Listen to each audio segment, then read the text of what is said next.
Welcome to Bring Your Worth. I am your host, proprietor, founder of Bring Your Worth Publishing, and business coach to the stars. It makes sense. Some of y'all are actually genuine stars, but I think all y'all are stars in my eyes. Again, my name is Damon Brown. You're watching the Bring Your Worth show. Shout out to y'all on LinkedIn, to y'all on X, Twitter, whatever we call it now. Shout out to y'all on Facebook. Even though I left Facebook, I know a lot of y'all are streaming it on there. Shout out to y'all at Amazon. If there's any other stuff that I'm talking about, you'll see the little link around my big head, depending on how you have your system set up. And you can buy any of the stuff that I'm talking about.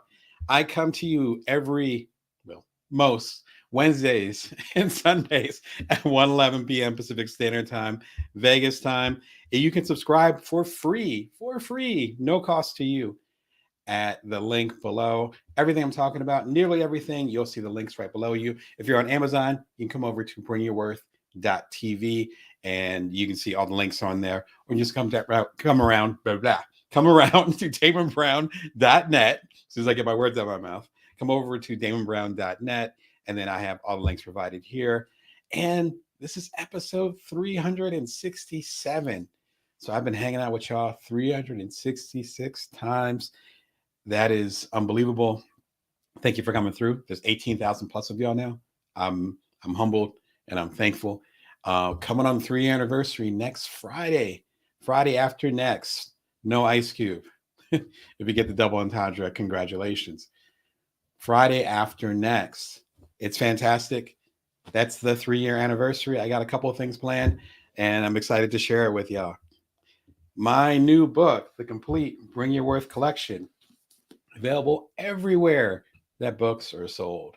So get it anywhere where books are sold. You can also come to my website and get it directly from me. And you also can check out the audiobook, which is available on Amazon and elsewhere.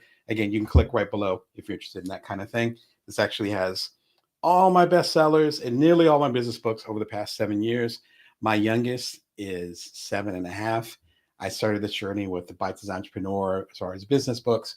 When he was a baby, he was teething. Now he's 7.5. He's a grown little man. So it's a long journey. Thank all of y'all who have supported it. If you want to click right there, I also have a special thing for Bring Your Worth TV viewers. Click on the link right there, and you can actually listen to the audiobook. It's 8 hours long. Where else are you going to get an 8-hour long audiobook that you can listen to for free through this channel? Nowhere else. What's beautiful about it, and I'm trying to exemplify that for y'all as a business coach, to you as a side hustler, you as a solopreneur, or you as an otherwise non-traditional entrepreneur, is that I own all the rights to the book. So I can go and share the audiobook with y'all, and I don't need to get clearance or nothing. It's just, hey, I decided to do that. There's a beautiful power in that, not as far as an ego power, but a power to empower y'all, help you get to where you need to go. In case you missed it, Passive Income 2024. I had a special program last Sunday. It's still available. A lot of you have come through, so it's gotten pretty popular over the last few days. It was a Sunday program where I talk about the different types of passive income. I talk about what isn't passive income, and I talk about the 3 things that define a good passive income stream. If you want to get your money right, if you want to bring in passive income streams, I have about 4 dozen at this point. So if you want to start bringing those things in and start getting those checks, as I always say, some of those checks are a dime. Some of those checks are well over a dime, but those checks are always coming in. If you're going to be all about the independent hustle, you need to make sure that your money is right. As I talked about in the program, I think it was last live, if you catch that one. Again, you can click at bringyourworth.tv. All the episodes are there. I think it was episode 367, episode 365, where I talked about getting more business. I was honest with y'all, where I'm like, I'm looking to get my money up and get my money right in the upcoming year. That not only means bringing in more income sources. Believe it or not, the 50 or so that I have are not enough for where I want to go and where I want my family and my legacy to go. So it's like, okay, we need more than that. But also it's a matter of creating a system so I can build things in so that the money will continue to flow. I think that's such an important thing. Our topic today is talking about not having New Year's resolutions, but actually having a New Year's strategy. This plays right into that. So try to be transparent about it. I'll talk more about it a little bit later on the show. And one of the reasons why I'm breathless and actually a few minutes late, I spilled a little bit of tea, and not in the vernacular sense of today, not in the AAVE. I literally spilled some tea, so that's why I was a few minutes late today. But also, too, today was such an action-packed day. Losing my train of thought here. Action-packed day because I hung out with Jenny Gritters, one of my coaching clients. Shout out to Jenny. So I've been a longtime coach of this coach. She has a community called Sustain. The link is right below. I actually came and was a SME, so subject matter expert, talking about passive income, and that's how I spent my morning. Shout out to y'all. It's a wonderful group. If you're curious about it, go and click on it. Tell her I sent you and see what's happening. It's wonderful group coaching that seems to be working well. So shout out to you, Jenny. Thanks for having me come through. All right. Today's controversial topic. Skip New Year's resolutions. You're like, Damon, it's as of this recording and watching this live, or if you're watching the recorded version, it is the middle of December. Of course, I have to have resolutions. Are you a fool? I need to go ahead and get my stuff together for the upcoming year. This year was crap, but this upcoming year is my year to shine. I think that's a mistake. I think there's an element of high hopes, and I think Laura Vanderkam, shout out to her, time management guru, but other folks have talked about withdrawing credit from the future to now. So basically saying, I'm not going to, like, almost like a delayed thing, but not in a good way. As far as saying, oh yeah, I'll get to it tomorrow. I'm going to be amazing in 2024. Let me just give up for the rest of this year. The challenge with that is that, of course, you're not actually making progress. And at the end of the day, January 1st is just another day of the year. You can start your new year today. I talked about that in previous episodes where I have an early fall birthday, so I consider that one of my New Year's. I consider that Thanksgiving period where we're kind of, that liminal period, and I usually spend time with like my family as well as my extended family. That liminal period, I consider that a new year. And then I consider the solstice, which is going to be next week on the 22nd. I think it's Friday. That to be a new year. And so I look at them as almost like a renewal. As far as, am I staying true to those things that I said the time before? And it could be your birthday, could be another period of time. The trueness, though, doesn't come from resolutions. The trueness, I believe, comes from other things. So I would love to hear in the comments, are you guys setting up New Year's resolutions? Are you, do you have any big feelings tied to the resolutions that you set a year ago that you made or didn't make? I'd love to hear your perspective on it. But let's get into it with some of the questions. Feel free, the lines are open. So the first question, usually when I talk about this, is why don't resolutions work? And there's a couple of reasons why resolutions are not the direction you want to go in.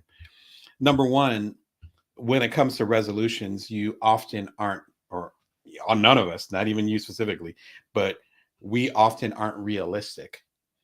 And so there's this wonderful meme, I'm sure it'll come back around right now, where it's a woman and she's stepping away. I think you just see her legs, her long legs, and I think she's in high heels. You see her stepping away from this, looks like a garbage dump or whatever, and it has the current year in it. And then her stepping in beautiful, shining, glowing, whatever, into this next year. And of course, it has the number of the next year. In this case, as of this recording, it's 2024. I see that meme every single year. And it's just like, there's not some magical thing that's going to happen when you cross over. It's not the Chronicles of Narnia. There's no mirror that you're going to go through. And suddenly everything's beautiful and you're a millionaire and you're a perfect spouse, or you find your perfect spouse and you're a great parent and, your job is glowing up. Like, there's no magic formula to that. It actually happens over time. The second challenge with having a resolution, and I have some additional material about this. If you've been a long time viewer, you probably know what I'm about to say. We often screw up because we make plans. We say in 2024 or whatever next year is, I plan on being a millionaire. And then we kind of leave it at that. That's not really, number one, that's not really a plan, right? Let's be real about it. But then number two, what happens if there's other things that are along your journey that actually make more sense?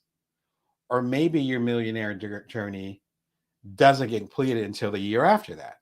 So then December 31st of the following year, are you considering yourself a failure?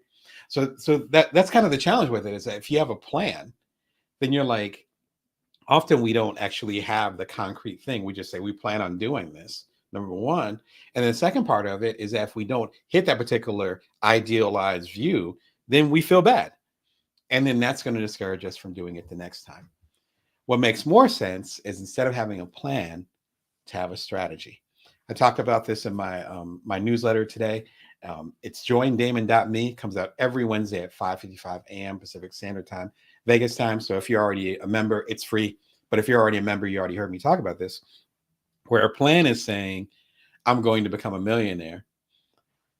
A strategy is saying, I'm going to show up as much as possible so that money will flow towards me. I'm paraphrasing what I said in the newsletter, but those hit totally differently.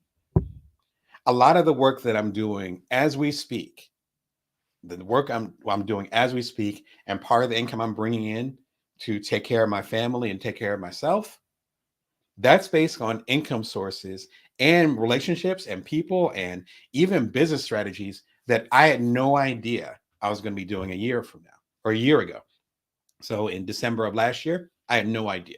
Some of this stuff I'm all like, oh, I better spin this up, as it's in Silicon Valley. I better spin this up because I was not expecting this. But that came from having that fluidity, having a strategy. My strategy was, I want to show up as much as possible for you, for the people that I serve, the side hustlers, the solopreneurs, otherwise non-traditional entrepreneurs, and help them raise their voices and use my platform to do so. A lot of the work that I'm doing now, that I'm starting to make really good money in, that's based on that strategy, but it's being implemented in a totally different way. A plan would be, I'm going to go ahead and make more money doing coaching. Okay, that's fine. But there could be other monies or other avenues out there. It doesn't just apply to money. It can apply to other things too. So keep that in mind. So that's why I'm like, skip the resolution, go for the strategy. Go for the strategy. If you want to go deeper with this, a great book to start with would be The Power of Habit by Charles Duhigg. I want to say Duhigg. I've said it out loud a couple of times, but sorry, Charles, if I'm screwing up your name. Charles Duhigg. One of my favorite books about habit. One of my most memorable things from this book is him talking about having a keystone habit. Now, I'm originally from the East Coast, not too far from Philly. I'm from Atlantic City. So Pennsylvania is called the Keystone State. So I know what a keystone is. You know, a lot of people, all my relatives know what a keystone is, but you might not know. When there's an arch, think about the old school arches. In fact, my alma mater, Northwestern, if you see their logo, that's an arch with a keystone. Anyway, it's a collection of rocks. It's like this, very popular around the industrial age, turn of the century before last, but they've been around for a while. And it's an arch made out of rocks. And you're like, how do they keep the rocks like this before the age of modern day Gorilla Glue and all that? And that's because they put the rocks together and they have a stone right in the middle called a keystone. And that keystone keeps everything balanced. Now, of course, it means the reverse too. You take the keystone out, all the rocks fall. Charles talks about having a keystone habit, something that grounds everything else and makes everything else easier. I started meditating again every morning. I was a regular meditator literally every morning for decade and a half. I haven't done it as much over the past year. It's been a lot busier at home. You know, I was working with some international clients, and so I'm doing like early morning calls and late night calls. Shout out if you have international clients. Again, I'm based on West Coast time in Las Vegas, so it's like I'm just calling people in Australia and in Eastern Asia, like no lie. And so that just threw off the cycle with everything. I'm starting to get back into that. On my list of things to strategically be better at is like, I want to be more present as a father. I mean, I've been a stay-at-home dad for 10 years because my kid's 10. My second kid is 7. So I've been involved, trust me. But I also know that I can be more involved, particularly as they get older. They're starting to get into middle school. I want to be more connected with them. So my strategy is to be more connected with them. That's better than a plan. It's more like, no, my strategy is to be present when they're in the room, no matter what's going on with work or other things. Another is to connect more with the relationships, business relationships I currently have. And I think I've been doing a great job of that. There's so many of y'all that I've reconnected with, whether it's coaching clients or people that I've done business with. And it's been lovely reconnecting with y'all during this holiday season. That's a strategy. Like I can implement that. I can do that whether money's up, money's down, or business up, business down. Those two things I talked about, if I meditate every morning, at least for me personally, I can't speak for you, but if I meditate every morning, it calms me the F down. It calms me down. Even like I said, I was a little bit late for our live stream today because I spilled some tea and I had other stuff going on. And there's like 5 different projects I'm working on right now. Imagine how it would be if I didn't meditate. That is a keystone habit. If I meditate, and I usually meditate for just 5 minutes, if I meditate for 5 minutes in the morning, amongst the chaos of my household, again, got 2 little kids, so the chaos of the household and the work that needs to be done, and international clients and books I'm launching, all this stuff. If I take 5 minutes out of my day, 35 minutes over the course of a week, just a half hour over the course of a week, everything else becomes easier to implement. That is a keystone habit. That's just one gem.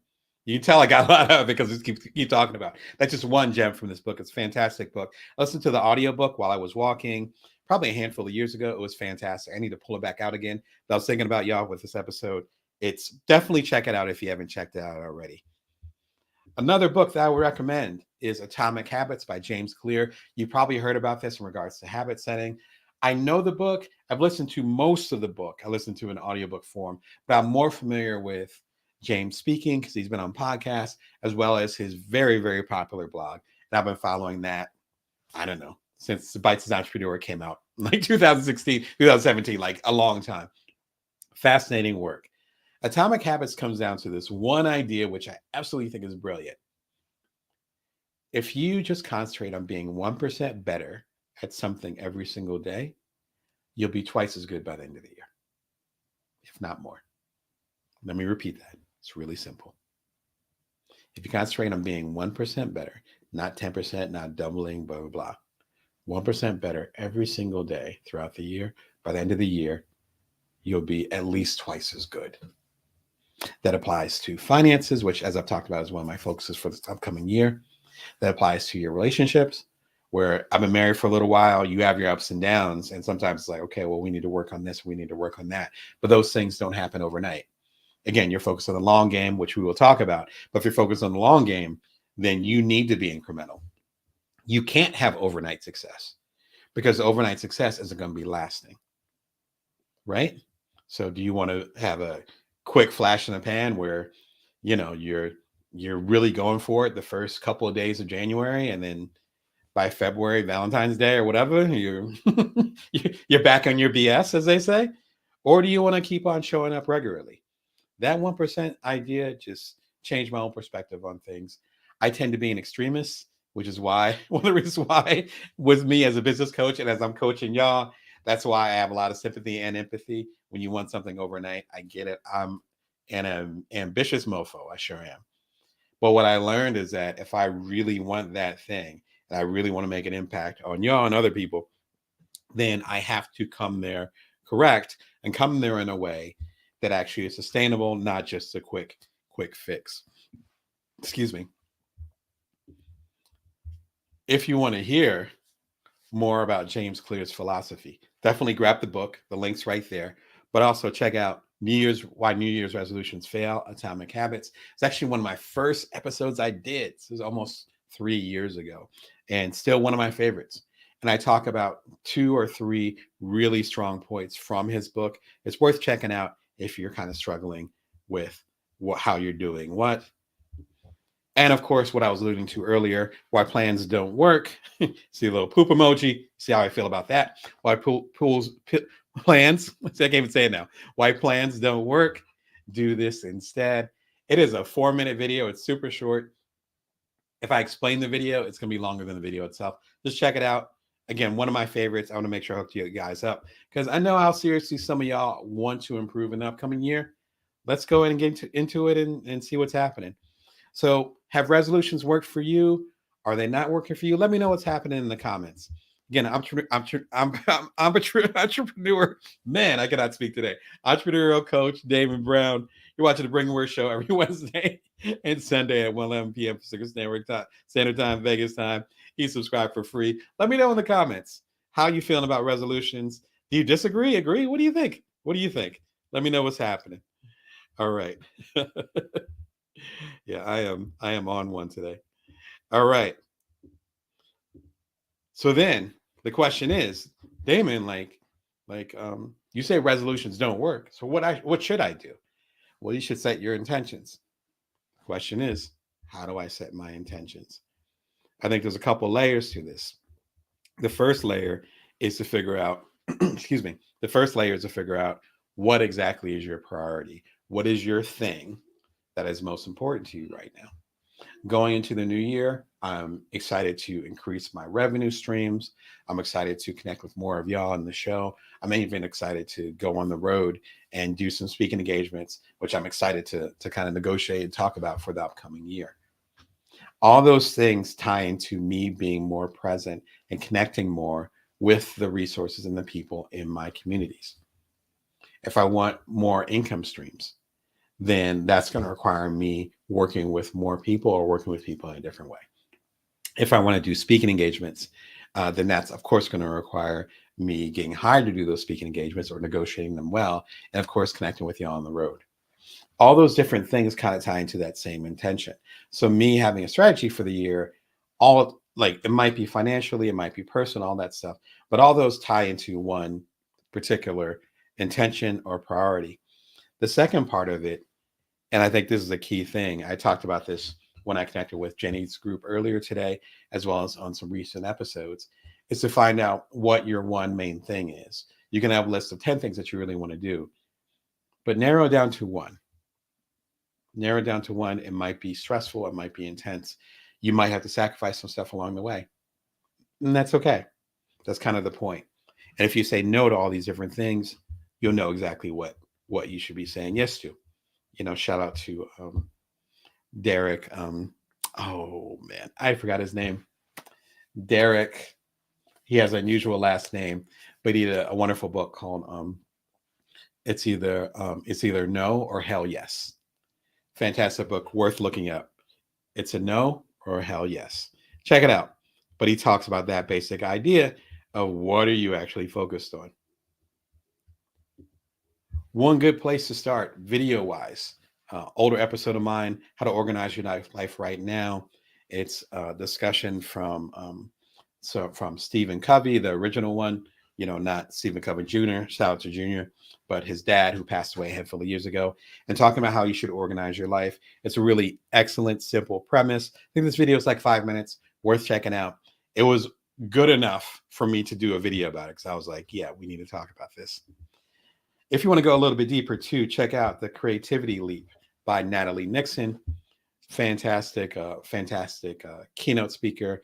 I believe she also does some coaching now too, but I've seen her speak a few times online. Shout out to her. Fantastic book, and also very small. What I love about this book is a simple premise. Premise is that you should navigate that tension between wonder and rigor. Wonder and rigor. So wonder is saying what's possible. Not even what's possible. What would I like to happen? This goes back to setting the intentions. My intention is to have a 6-figure business, or my intention is to have a 7-figure business, or my intention is to stay more connected to my kids. That's my intention. That might be your intention. Wonder. Let's go ahead and brainstorm a little bit. But even that sounds a little bit more too clinical, but it's softer than that. Rigor, on the other hand, is saying, okay, how am I actually going to execute this? All right, if I'm going to have, let's say 7-figure, if I'm going to have a 7-figure business, okay, and I currently have this size business, then how can I connect the dots between the two? If I want to be more connected to my kids or to my spouse, I'm currently at this level of connection. And in the wonder side, I want to be at this level of connection. Okay, so then how do I connect the dots between that? And her argument, at least in how I hear it, is you oscillating, going back and forth between wonder, what's possible, and rigor. How are we going to execute it? Wonder and rigor. Really simple concept. Very well done with this book. I read it in the afternoon a couple years ago. Fantastic read. Go ahead and check it out. Check it out. If you're kind of figuring out how to organize your life and you're feeling kind of stuck, I think it's worth checking out if you're not sure what intentions to put in there. How are you guys setting your intentions? Do you set intentions for the year, or do you kind of just see what comes through the door? Let me know in the comments. Let me know what you guys are thinking about that. Again, it's a Bring Your Worst show, coming to you every Wednesday and Sunday at 1:11 p.m. Pacific Standard Time, Vegas time. You subscribe for free. And I'm entrepreneurial coach and your host, hopefully with the most, Damon Brown. All my links are below if you want to connect for coaching. Man, I am silly today. All right. And probably the most important question, maybe not important, let's not devalue the other questions. A very important question when it comes to you not doing resolutions, but setting intentions for the new year is, how do I stick to it? Now, I talked about the power of habit. That's part of that discussion, but we actually can go a little bit deeper about that. The first thing is that you have to think long-term. Something I always say to my coaching clients, if you're a coaching client, you probably are tired of hearing this from me, but it's such an important question, is whatever you plan on doing now, hear the word plan, whatever you plan on doing now, will it be sustainable, and will you be able to continue doing it 5 years from now? My 5-minute meditation, again, after my year off the wagon of meditation, at least traditional meditation, I did my walking meditation in defense of myself. But, the traditional sitting down meditation, before that, I meditated nearly every day for 15, going on 20 years. No exaggeration, no cap. That was because I would meditate for 3 minutes, and now I'm all the way up to 5 minutes. Facts. But that's because it was doable. If I did half an hour meditations, if I did 2-hour meditations, when I started meditating, I was with my current wife, but she was my girlfriend. We weren't living together. We had no kids. So of course I can go ahead and spend an hour meditating in the morning and looking at the flowers. And then within 10 years, we were married, had kids on the way, the whole thing. And now my life looks completely different, but the meditation stays. So looking at the long term of it.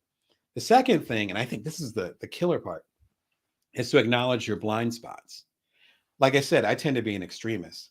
So it's like, I'm either going to meditate for an hour or I'm not going to meditate at all. And it was really easy to fall into that trap. And it's like, you know what? I'm not going to, kind of like I was talking about with the earlier in the program with the meme of next year is going to be perfect, this year is crap. Same type of thing of saying, you know what? I was going to meditate today, but I'm not going to be able to do it to a level that I like. So I'd rather wait till tomorrow because I'm going to be better tomorrow. Sometimes that's okay. Sometimes tomorrow never comes. And then when tomorrow comes, it's already too late. And it's like, oh, all right, well, I guess I'll just let that go. And a year passes and suddenly you're feeling disappointed.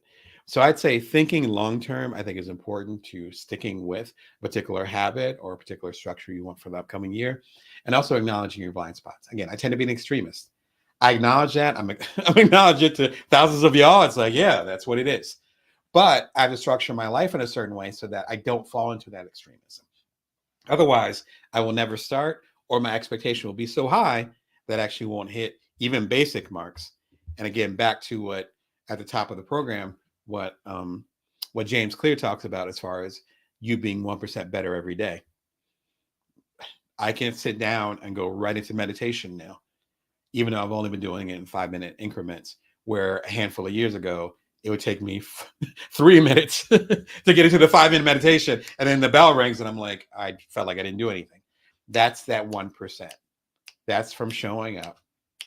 That's the cadence. I'm snapping my fingers if you're listening. You're not hearing pops, right? Feel like I'm about to do cool like that. So long-term, and check your blind spots. Be honest about them. Long-term, you got to talk about Simon Sinek, The Infinite Game, thinking long-term. He has some excellent examples in the book.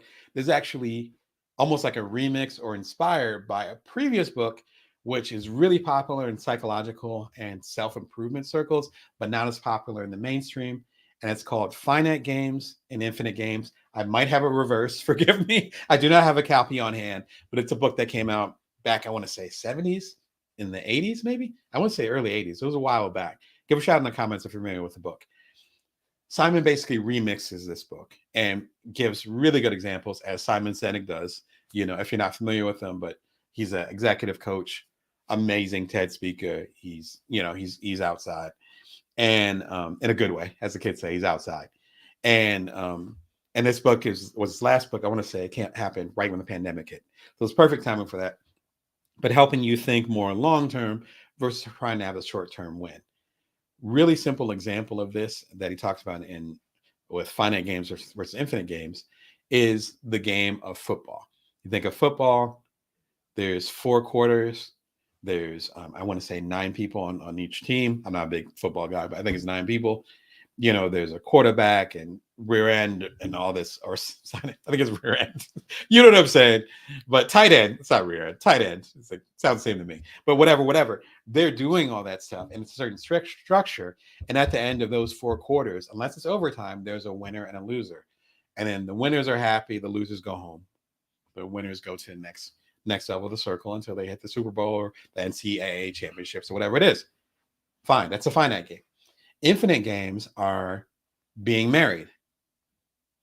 You say till death do us part. So it's not like you're going to win an argument on Tuesday and then you don't have to see his or her face on Wednesday. and then hopefully, if you guys' health is good, you see them for the next 30, 40, 50 years like you committed to. That's it. That's an infinite game. Infinite until the universe says stop. Right? Of course, if you get divorced, it's different. But technically, you committed to an infinite game. Infinite as in for the rest of your life. I have an infinite game with y'all. I'm not going anywhere, and hopefully y'all aren't going anywhere.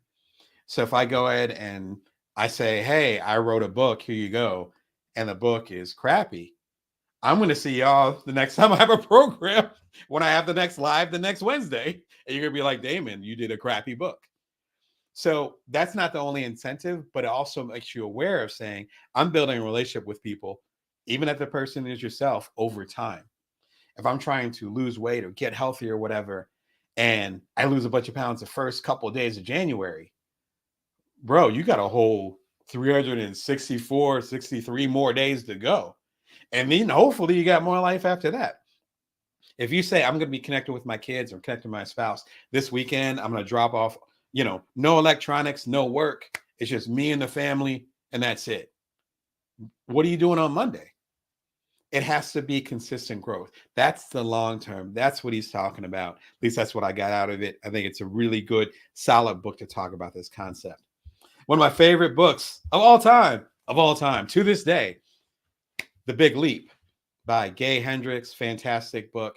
He talks about what prevents us from going to the next level. And often quiet is kept. It's self-sabotage because we identify with the limited circumstances that we're in. I could have another half an hour of the show just me talking about this book. This book is fantastic. I listened to it in a really crucial period of time in my life. I got the audiobook. The link is actually to all of them. So if you don't want to rock with the audiobook, you can get the physical book or what have you. And then Gay Hendricks actually has a couple other books that have come out recently. I'm still stuck on this one. Again, if you ever have like a musician or a band or something that you're really into, and they come out with a new album, but you can't listen to the new album because you're still in love with the old album. I've been in that state with Gay Hendricks. I listened to this book when our first son was born. So I got this book 11 years ago. I'm still stuck on it, still listen to it regularly. If you're looking to go to the next level, you're not sure why you haven't gotten to the next level, or you want to make sure and be proactive towards getting the next level, be sure and check out this book. I cannot recommend it higher. Out of all the books here, it's probably my favorite. All right, so it's been wonderful connecting with y'all. How do you plan on sticking with your big strategy? How are you going to stay in the game? I'd love to hear. Give a shout in the comments. If you're watching the replay of this, still give a shout in the comments. And I'm happy to reply on there. I stay active in the community, and I appreciate all y'all. Again, I'm Damon Brown, entrepreneurial coach. You're watching Bring Your Worst Show every Wednesday and Sunday at 1:11 p.m. Pacific Standard Time, Vegas time.